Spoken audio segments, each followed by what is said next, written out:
My daughter called me in the middle of the storm, with trembling voice. "Mom, I'm so cold. Save me. Save my baby. He left me." A loud scream erupted on the line. "I'm glad you're here. If you're watching this video, please like and subscribe to the channel and let me know in the comments where you're listening to my story. I want to know how far this has reached."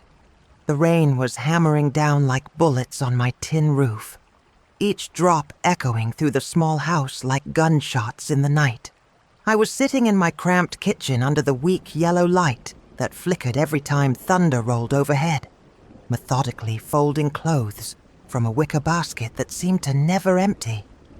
It was past 10 at night, and the storm had been raging for hours without any sign of letting up. The weather forecast had warned about severe storms, but nothing could have prepared me for this nightmare. I was trying to keep my mind busy, you know. It was a habit of mine.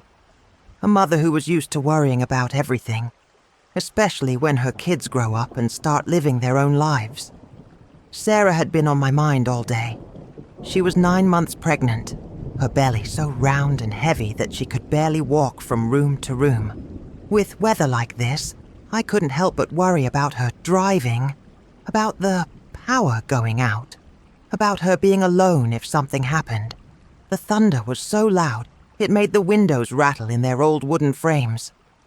Lightning flashed outside every few seconds, illuminating my tiny kitchen for brief moments, before plunging it back into that dim yellow glow. The wind was howling like a wounded animal, bending the old oak tree in my backyard until I thought it might snap in half. I had been folding the same blue shirt for 5 minutes, my mind wandering to Sarah and that husband of hers, Marcus. Something about him had never sat right with me. But Sarah seemed happy enough. But when my phone rang, cutting through the storm's noise like a knife, I nearly jumped out of my skin. My heart was already racing before I even looked at the screen. The bright display showed my daughter's name, Sarah. At this hour, in this weather, it could only mean trouble. A mother's intuition never lies, and mine was screaming danger. "Sarah, honey?" I answered immediately, pressing the phone so tight against my ear it hurt. The static was terrible, crackling and popping like she was calling from the middle of a war zone. "Mom?" Her voice was so weak, so broken, barely above a whisper. I had to strain to hear her over the wind howling on her end. "Mom, I'm so cold. Help me. Save my baby." My blood turned to ice in my veins. The shirt I was holding fell from my hands onto the kitchen floor like a dead bird. "Where are you, Sarah? Tell me exactly where you are right now." He left me at the bus stop." Her words came out in short, painful gasps, like she could barely catch her breath. "It hurts so much, Mom. The baby's coming and I can't do this alone." I could hear her crying now, soft sobs mixing with the sound of rain pounding wherever she was. My mind was spinning like a tornado. Bus stop? Which bus stop? There were dozens around our small town. "Sarah, which bus stop? You need to tell me exactly where you are. Is it the one on Main Street? The one near the grocery store?" "I don't know, Mom. It's so dark. There's just a light and a bench and I'm so scared." Her voice was getting weaker, more desperate. "The pain is getting worse. I think the baby's really coming." My hands started shaking as I reached for my car keys on the counter. "Stay on the line with me, honey. Don't hang up. I'm coming to get you right now." "Mom, I can't. It hurts too much to hold the phone. And Marcus, he said terrible things before he drove away. He said he didn't want this baby, that I ruined his life." Rage flooded through my body like molten lava. That bastard left my pregnant daughter at a bus stop in the middle of a storm. "Sarah, listen to me.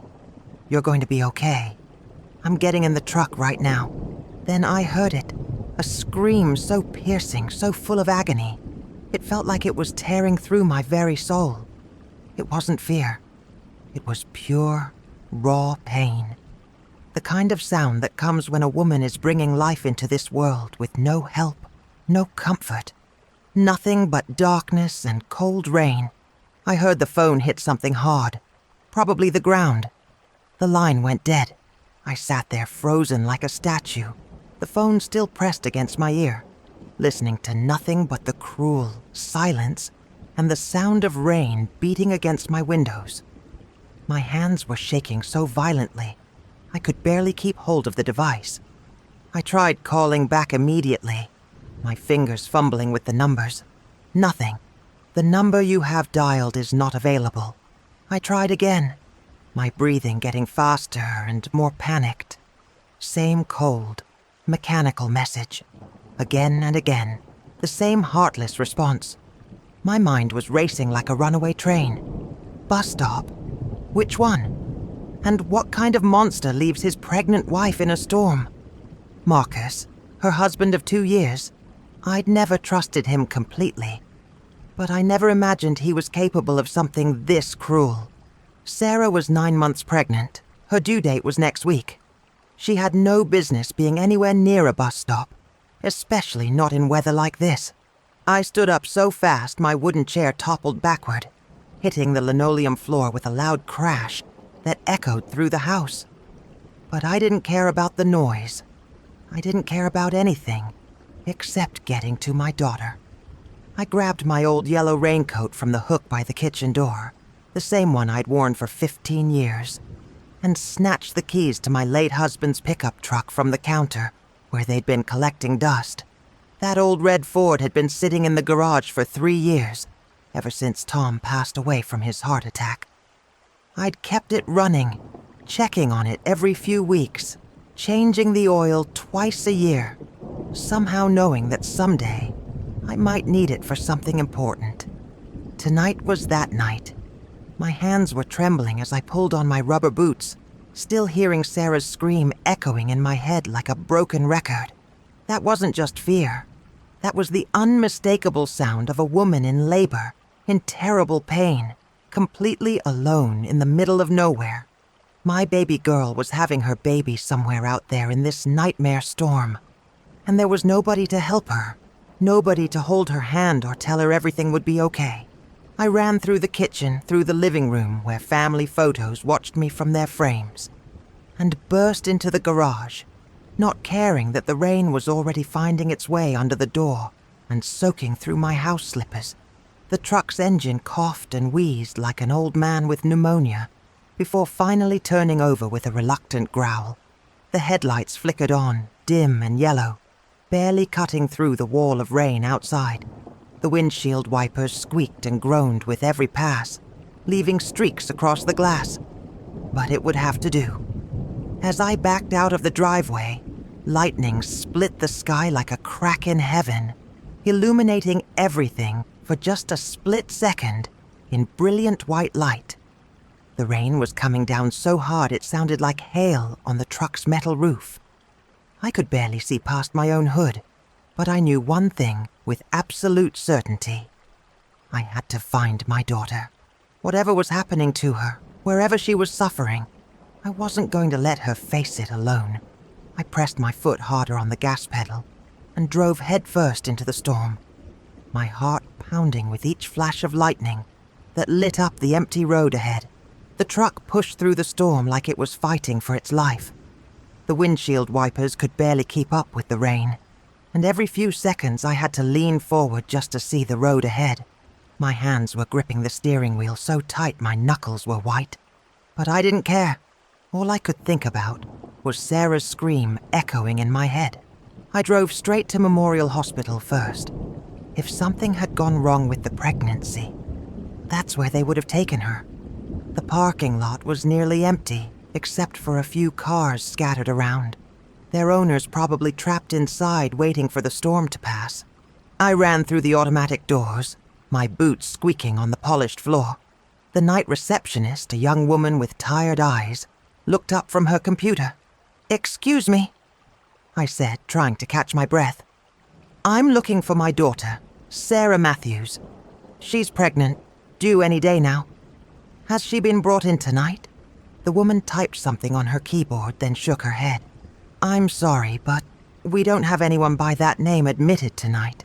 Are you sure she would have come here? She had a checkup scheduled for today. Can you check if she was here earlier? More typing. Yes, here it is. Sarah Matthews was discharged this afternoon around 2 p.m. Her husband picked her up after her appointment. My heart sank like a stone. Marcus had picked her up from the hospital. So why was she calling me for help from a bus stop? Nothing made sense. Thank you, I mumbled, already heading back toward the door. I got back in the truck and drove towards Sarah and Marcus's house about 7 miles away, on the outskirts of town. It was a small rental house with white siding and a red door, the kind of place young couples start out in when they're first married. I'd helped them move in 2 years ago, back when I still thought Marcus was a decent man. The house was completely dark when I pulled up. No lights in any of the windows, no car in the driveway. I pounded on the front door anyway, shouting Sarah's name into the storm. But there was no answer, just the howling wind and the sound of rain beating against the roof. I walked around to the back, checking the windows, hoping to see some sign of life inside. Nothing. The house felt empty, abandoned. Where were they? And why had Marcus left Sarah at a bus stop if they'd both left the hospital together? Getting back in the truck, I tried to think logically. There was only one main road from the hospital to their house, the old highway that cut through the west side of town. If something had happened, if they'd had some kind of fight or emergency, that's the route they would have taken. I started driving that road slowly, stopping at every bus stop along the way. The first one was right downtown, across from the old diner. I got out and called Sarah's name, but my voice was swallowed up by the wind. Nothing. The second stop was about 2 miles further out, near the grocery store where Sarah liked to shop. I parked under the streetlight and walked around the small shelter, looking for any sign that she'd been there. Empty. By the time I reached the third bus stop, I was starting to panic. What if I was wrong? What if she wasn't on this road at all? What if she was somewhere else, still in labor, still calling for help, that wasn't coming? But then, as the truck's headlights swept across the small shelter, I saw something that made my blood freeze in my veins. There, lying in the mud next to the metal bench, was a cream-colored maternity coat. The same one I had bought for Sarah when she was 7 months pregnant. The one she'd worn to every doctor's appointment since. I jumped out of the truck, not caring that I was instantly soaked to the bone. I ran to the coat and picked it up with shaking hands. It was drenched, covered in mud, but it was definitely Sarah's. And right next to it, half buried in the muddy water, was her phone. The screen was completely shattered, broken into a spider web of cracks, like someone had thrown it against the concrete. "Sarah!" I screamed into the storm. "Sarah, where are you?" I looked around frantically, my eyes adjusting to the dim light from the single street lamp. The bus stop had a small roof and a bench, but there was a dark corner in the back where the light didn't reach. I walked toward it slowly, afraid of what I might find. And then I saw her. Sarah was huddled in the farthest corner of the shelter, her back against the metal wall, clutching something small against her chest. She was soaked through, her hair plastered to her head, her lips blue from the cold. And in her arms, wrapped in what looked like Marcus's jacket, was a tiny baby. "Oh my God, Sarah!" I dropped to my knees beside her, not caring about the cold water soaking through my pants. "Honey, it's Mom. I'm here now." Sarah's eyes fluttered open. She looked at me like she wasn't sure I was real. "Mom?" Her voice was barely a whisper. "I knew you'd come. I knew you'd find me." I quickly took off my raincoat and wrapped it around both of them. The baby, my grandson, was so small, so still. His little face was pale, and his lips had a blue tint that scared me to death. "How long have you been here, sweetheart?" "I don't know," she said, her teeth chattering. "The baby came about an hour after I called you. I tried to keep him warm, but..." She started crying. soft sobs that broke my heart. I gently took the baby from her arms and held him against my chest, trying to warm him with my own body heat. He was breathing, but barely. We needed to get to a hospital right now. "Can you walk to the truck?" I asked Sarah. She nodded weakly, and I helped her stand up. Her legs were shaking so badly she could barely support herself. But together, we made it to the truck. I got her settled in the passenger seat with the baby in her lap, then grabbed my phone and dialed 911. 911, what's your emergency? My daughter just gave birth alone in a storm. She and the baby need immediate medical attention. We're at the 3rd bus stop on Highway 9, heading west from town. Ma'am, are you able to transport them yourself? Our ambulances are delayed due to the severe weather conditions. I looked at Sarah holding her son, both of them shivering despite the heater running full blast. Yes, I'm driving them to Memorial Hospital right now. We'll have a medical team waiting for you. Drive carefully. I hung up and pressed the gas pedal, driving as fast as I dared through the storm. In the passenger seat, Sarah was whispering to her baby, telling him he was going to be okay, that Grandma was taking them somewhere safe. But I couldn't stop thinking about one thing. Marcus. Where was the man who was supposed to love and protect my daughter? How could he leave her alone in a storm to give birth by herself? What kind of monster does something like that? The hospital appeared through the rain like a beacon of hope. I pulled up to the emergency entrance and immediately saw medical staff waiting with a wheelchair and equipment. They took Sarah and the baby inside while I parked the truck, my hands still shaking from everything we'd been through. As I walked through those automatic doors, I made a silent promise. I was going to find out exactly what happened tonight, and Marcus was going to answer for what he'd done to my daughter and grandson. 3 days passed before Sarah was strong enough to talk about what really happened that night. I stayed by her bedside the entire time, watching her sleep, watching the nurses check on my grandson every hour. Little James was in the NICU, but the doctors said he was getting stronger every day. On the morning of the 4th day, Sarah finally opened up to me. She was sitting up in bed, looking pale but alert, when she grabbed my hand and squeezed it tight. "Mom, I need to tell you something about Marcus. Things have been different lately." I pulled my chair closer to her bed. "What do you mean different?" "He's been spending money like crazy. New clothes, expensive dinners, stuff we can't afford on his salary. When I asked him about it, he got angry and told me to mind my own business." She looked down at her hands. "That's what we were fighting about when he left me at the bus stop." My blood started boiling, but I tried to stay calm. "What exactly did he say to you, honey?" Sarah's eyes filled with tears. "He said I was ungrateful, that I didn't appreciate how hard he worked to provide for us. But Mom, his paycheck barely covers our rent. I don't know where all this extra money is coming from." Before I could respond, there was a commotion outside in the hallway. Loud voices, footsteps, the sound of people arguing. The door to Sarah's room burst open, and in walked Marcus's mother, Mrs. Patricia Delacroix, followed by 3 of our neighbors. Mrs. Delacroix was a tall, stern woman who always dressed like she was going to church, even on weekdays. She was wearing a dark blue dress and carrying a manila folder under her arm, like she was on some kind of official business. "There she is," Mrs. Delacroix announced to the room, pointing at me like I was a criminal. "The woman who's been filling my son's wife with lies and paranoid thoughts." I stood up from my chair, my hands clenched into fists. "Excuse me. I found your son's wife giving birth alone in a storm because he abandoned her. That's not what happened," said Mrs. Henderson, one of the neighbors. "Marcus has been looking for Sarah all week. He's been worried sick about her mental state." Mrs. Delacroix opened her folder and pulled out an official-looking document with a hospital letterhead. "This is a psychiatric evaluation from Dr. Morrison at Pine Valley Clinic. It clearly states that Sarah has been suffering from severe postpartum depression and paranoid delusions.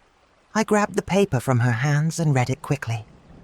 The document claimed that Sarah had been experiencing episodes of emotional instability and unfounded accusations against her spouse.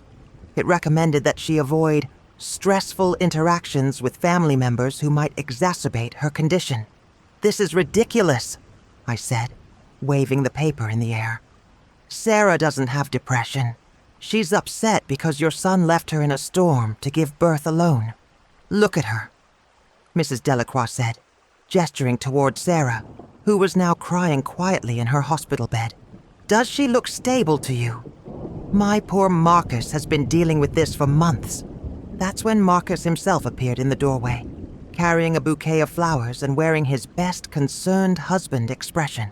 He walked over to Sarah's bed and kissed her forehead gently, putting on a perfect show for everyone watching. "Honey, I've been so worried about you," he said in a soft voice. "When you ran away during your episode, I searched everywhere. Thank God your mother found you. I wanted to scream. Ran away? Episode?" This man was rewriting history right in front of our eyes. "I didn't run away," Sarah said weakly. "You left me at the bus stop." Marcus turned to the group of neighbors with a sad expression. "See what I mean? The doctor warned me this might happen. She creates these elaborate stories to justify her behavior." Mrs. Henderson nodded sympathetically. "Poor thing. And poor Marcus, having to deal with all this stress. I felt like I was losing my mind. These people were believing his lies over the evidence of what actually happened. She gave birth alone in the rain. I found her and the baby nearly dead from hypothermia.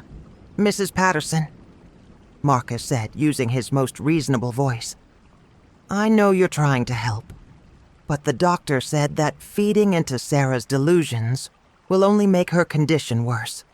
She needs professional help, not encouragement for these paranoid thoughts." The nurses had called security by this point, and they were asking everyone except immediate family to leave the room. Mrs. Delacroix handed me another copy of the psychiatric document before walking out. "If you really care about your daughter's well-being, you'll encourage her to get the help she needs, instead of supporting these dangerous fantasies." After everyone left, I sat back down next to Sarah's bed. She was staring at the ceiling, tears rolling down her cheeks. "They're going to make me go back with him, aren't they?" she whispered. I took her hand. "Not if I can help it." But even as I said it, I knew I was in trouble. I had no proof of what Marcus had really done. It was my word against his, and he had a psychiatric evaluation backing up his version of events. Plus, all the neighbors seemed to believe him completely. 2 days later, Sarah was discharged from the hospital. I wanted her to come home with me, but Marcus arrived with the paperwork and Dr. Morrison's recommendation that she return to a stable home environment with her husband. As they were leaving, I walked them to Marcus's car. That's when I noticed something that would turn out to be very important later. Sarah was walking slowly, still weak from giving birth, and she stopped at a large ceramic planter by their front door to rest. I watched as she automatically lifted up the planter slightly and felt around underneath it. "Old habit," she said when she saw me watching. "I always keep a spare key there in case I lock myself out." Marcus was loading the baby's things into the car and didn't hear her, but I filed that information away in my mind. A spare key, hidden under the planter by the front door. That night, I called my brother Mark. He lived about an hour away and worked as an electronics technician, fixing computers and installing security systems for local businesses. "Mark, I need your help with something. It's about Sarah." I told him everything. The storm, finding Sarah at the bus stop, Marcus's lies, the fake psychiatric evaluation. Mark listened without interrupting, which was typical for him. He was always the quiet one in our family, but when he spoke, it was usually worth hearing. "Sis, this guy sounds like bad news. But if you want to prove what he's really like, you're going to need evidence. Real evidence, not just your word against his." "What kind of evidence?" "The kind that shows what goes on behind closed doors when nobody else is watching. But getting that kind of proof, well, it's not exactly legal. I thought about Sarah's face when she talked about Marcus's mysterious spending. I thought about her lying in that bus stop, holding her newborn baby in the rain. I thought about that smug expression on Marcus's face when he convinced everyone that I was the problem. Mark, if it means protecting my daughter and grandson, I don't care about legal anymore. There was a long pause on the other end of the line. Then Mark sighed. All right, sis. But we have to be very careful about this. If we get caught, it could make things worse for Sarah. I gripped the phone tighter. So, what do we do? Leave that to me. I'll figure something out. Mark showed up at my house the next Saturday morning, carrying a small toolbox and wearing his usual serious expression. He was never one for small talk, which I appreciated given the circumstances. We had work to do. I've been watching Marcus's routine, he said, setting his toolbox on my kitchen table. Every Saturday afternoon, he takes Sarah to the grocery store on Maple Street. Always the same time, always the same store. They're usually gone for about 45 minutes. I nodded. That's our window. Mark opened his toolbox and showed me two tiny devices. One was a camera no bigger than a quarter, and the other was a recording device, thin as a piece of paper. The camera goes in their living room, somewhere with a good view, but hidden. The microphone needs to be near where they spend the most time talking. My hands were shaking as I looked at the devices. I wasn't used to doing things like this. But I kept thinking about Sarah's face when she told me about Marcus's mysterious spending habits. There's something else, I said. Sarah mentioned that Marcus has been throwing money around for about 8 months now. New clothes, expensive dinners, stuff they can't afford. She said his behavior started changing around the same time. Mark raised an eyebrow. 8 months? That's pretty specific. You think there's someone else involved? I don't know, but we need to find out. That afternoon, I parked across the street from Sarah and Marcus's house and watched as they loaded little James into the car seat. Marcus was putting on his usual loving husband act, opening the car door for Sarah and carrying the diaper bag like he was Father of the Year. As soon as their car disappeared around the corner, I texted Mark. They're gone. Now. Mark was already in position behind their house. I watched him slip around to the front door, lift the ceramic planter, and retrieve the spare key that Sarah had shown me at the hospital. My heart was pounding so hard I thought it might explode. 20 minutes felt like 20 hours. I kept checking my phone, expecting to see missed calls from Sarah or worse. A text saying they were coming home early. But finally, Mark appeared at the front door, locked it behind him, and replaced the key under the planter. He jogged back to where I was parked and got in the passenger seat. Done. The camera is inside their fake plant in the living room, and the microphone is behind the curtain near the baby's crib. We should start getting feed tonight. That evening, Mark set up his laptop in my living room and connected to the hidden devices. The image quality was surprisingly good. We could see most of the living room, including the couch where Sarah usually fed the baby. Around 8 o'clock, Marcus and Sarah came into view. Sarah was holding James, trying to get him to take his bottle, while Marcus paced around the room talking on his phone. I told you, Bianca, I can't meet you tonight, he said, his voice clearly picked up by the microphone. Sarah's been clingy since the hospital thing, and people are watching us. Mark and I looked at each other. Bianca, there was another woman. Yes, I know you're bored. Marcus continued, walking to the window so Sarah couldn't hear him clearly. But the money I've been giving you should keep you entertained for a while. Just be patient.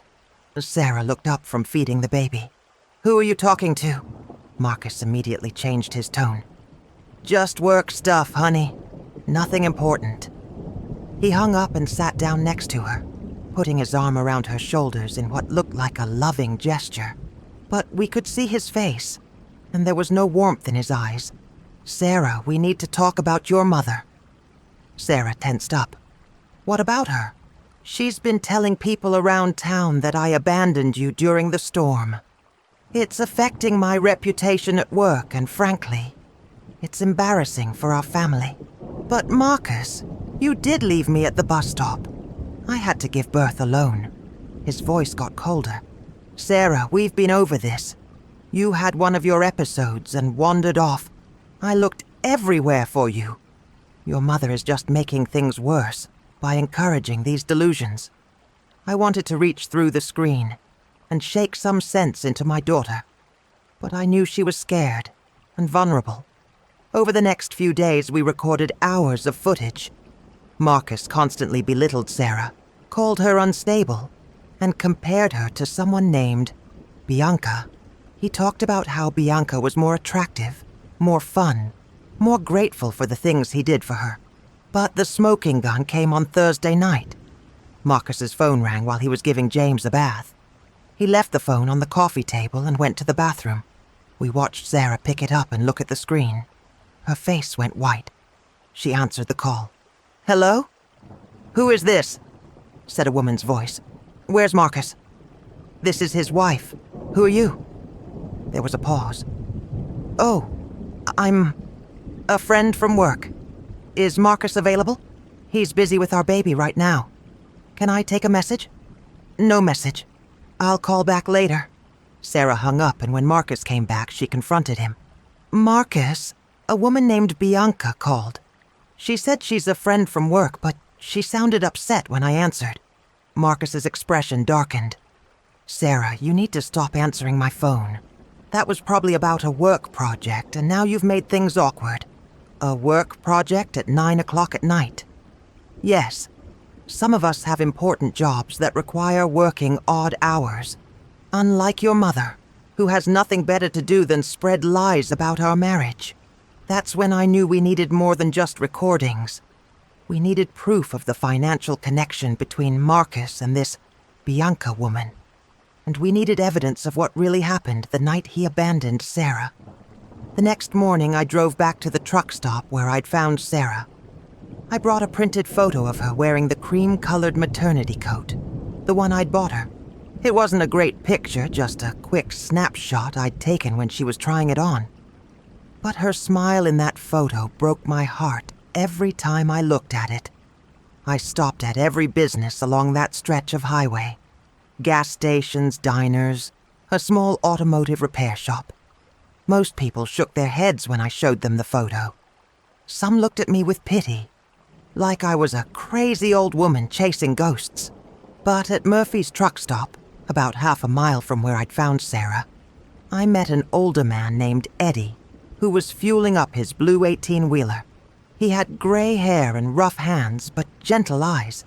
"Sir, have you seen this young woman? She was pregnant, wearing this cream coat. This would have been last Tuesday night during the storm." Eddie looked at the photo carefully, then looked up at me. "Lady, that was one hell of a storm. I was trying to get off the road before it got worse." "So, you were driving that night?" "Yeah, around 10:30. I remember because I was hauling fuel, and driving in weather like that is dangerous as hell." He paused, thinking. "You know what? I do remember seeing something strange at that bus stop up the road. Thought it was debris at first, but..." My heart started racing. "What did you see?" "Well, I've got a dash cam in my truck. Records everything while I'm driving. If you want, I can check and see if it caught anything." 2 hours later, I was sitting in Eddie's truck cab, watching grainy footage from his dashboard camera. The timestamp showed 10:36 p.m. on the night of the storm.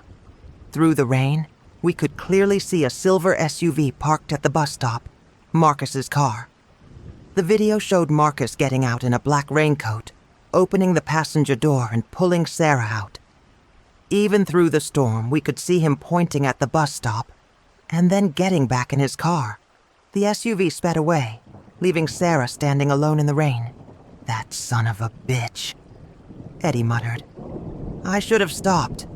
If I'd known it was a pregnant woman, It's not your fault, I said, wiping tears from my eyes. But can I get a copy of this video? Eddie nodded and transferred the file to a USB drive. Lady, I hope you nail the bastard who did this.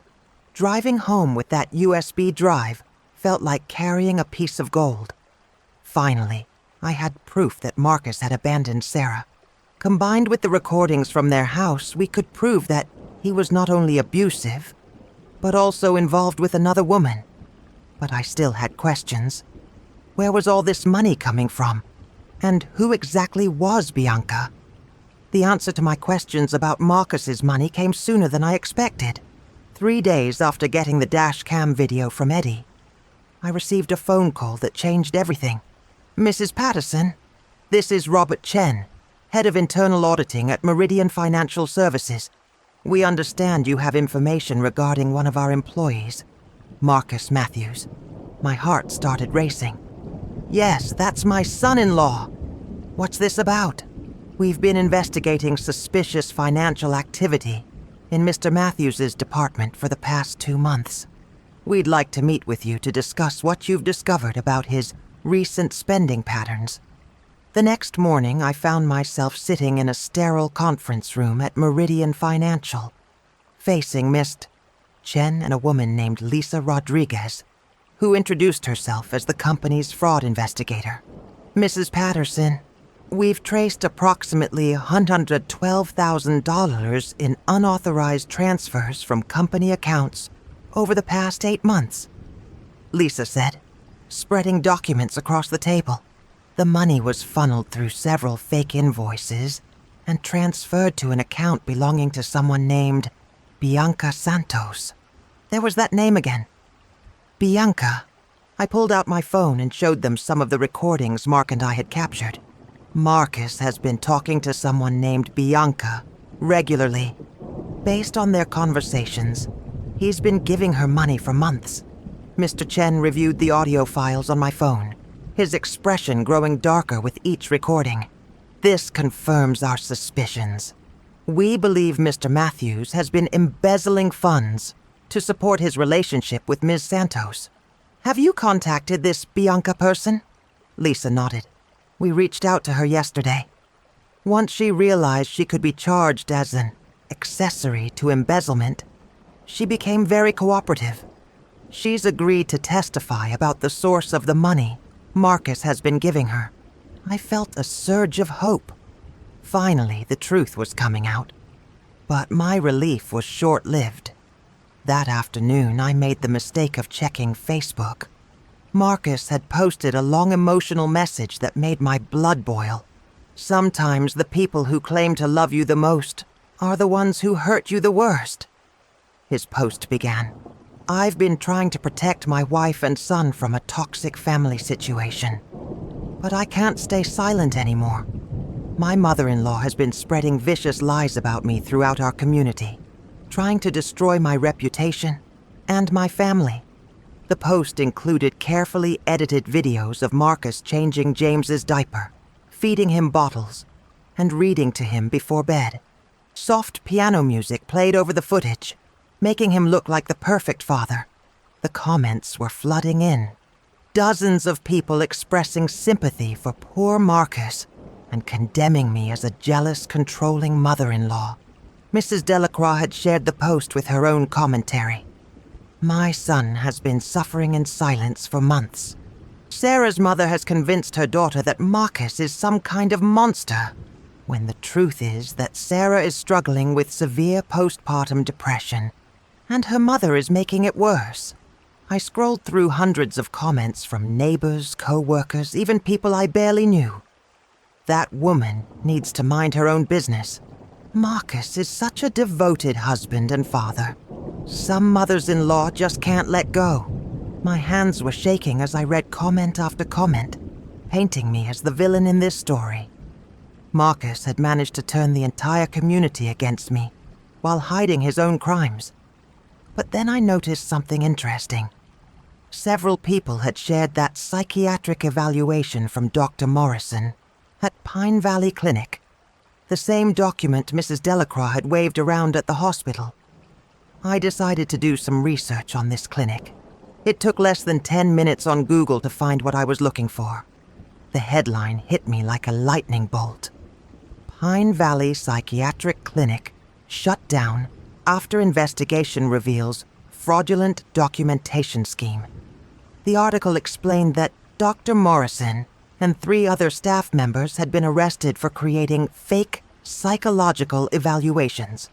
The clinic had been selling false diagnoses to people involved in custody disputes, divorce proceedings, and legal cases where mental health claims could influence the outcome. I immediately screenshotted the article and sent it to Mark, along with copies of the psychiatric evaluation Marcus had been using to discredit Sarah. Mark called me back within minutes. "Sis, this is it. This proves that the whole depression diagnosis was fabricated. Marcus paid for a fake evaluation to make Sarah look unstable. But will anyone believe us now? He's got the whole town thinking I'm the problem. That's about to change. I've been doing some digging of my own.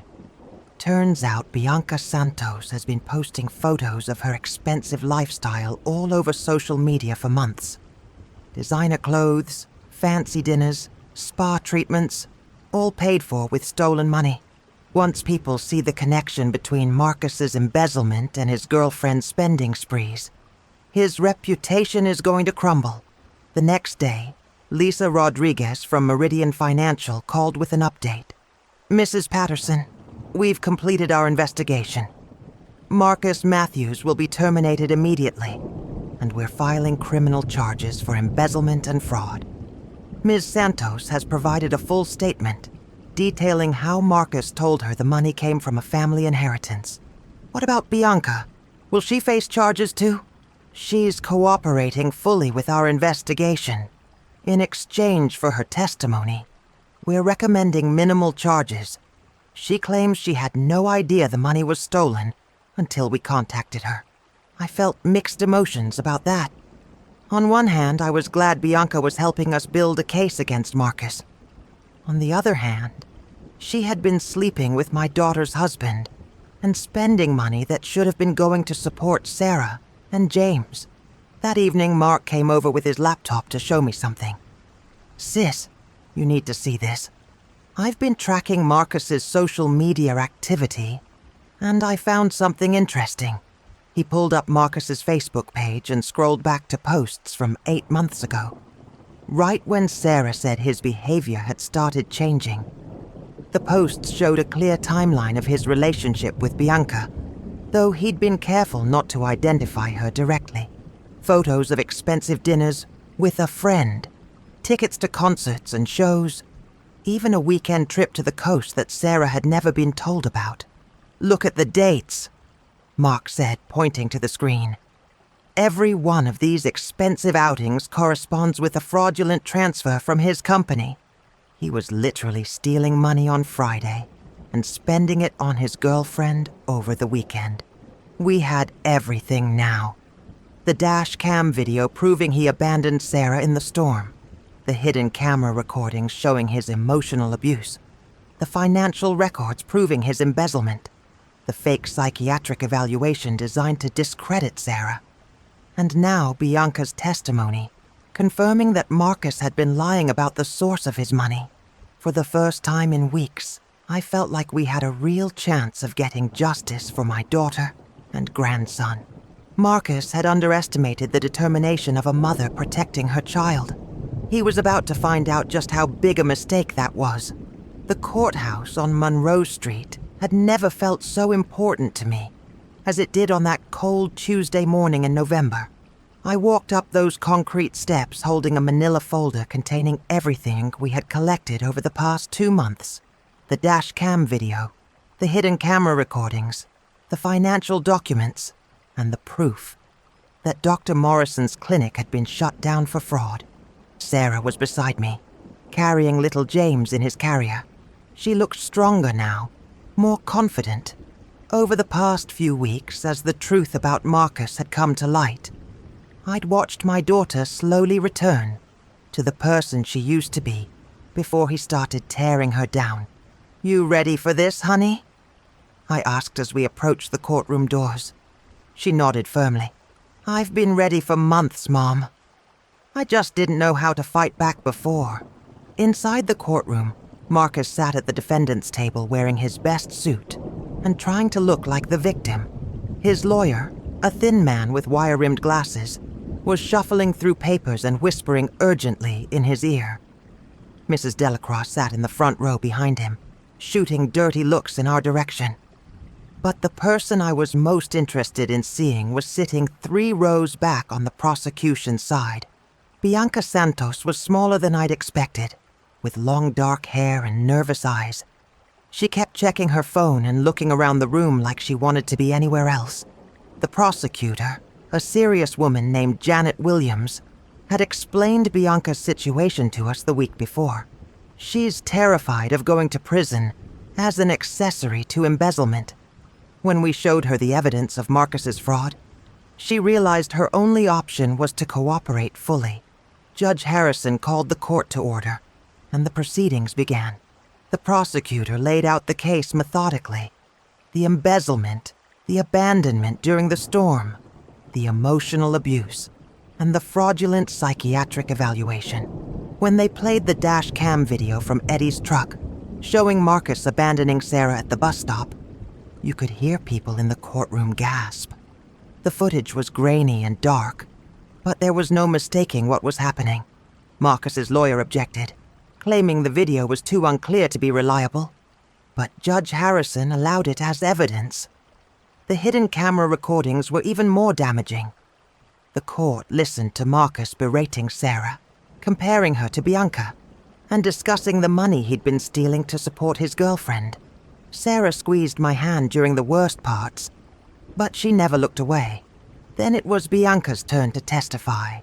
She walked to the witness stand looking like she might throw up, but her voice was clear when she spoke. "Marcus told me he'd received a large inheritance from his grandfather," she said, not looking in his direction. "He said his wife didn't know about it because they were having marital problems, and he didn't want her to take half in a divorce." The prosecutor pressed her for details. "How much money did Mr. Matthews give you over the course of your relationship?" "Around $90,000 over 8 months. He paid for my apartment, my car payments, clothes, trips. I thought he was just a generous man who cared about me." "When did you learn the money was stolen?" "When the investigators from his company contacted me 2 weeks ago.